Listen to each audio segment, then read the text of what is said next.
น้ำตกแม่สวยนะครับน้ำตกแม่สวยโอ้โหขึ้นใจเย็นเย็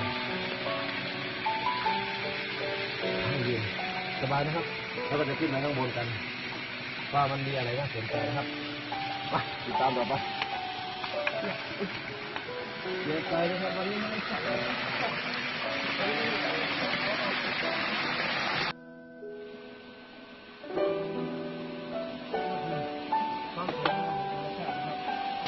ที่แม่สวยนะครับเย็นสบายชื่นใจครับ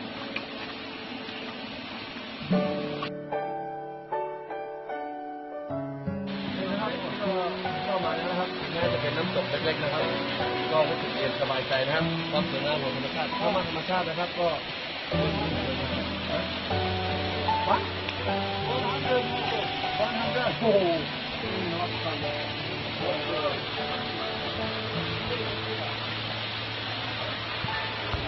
ห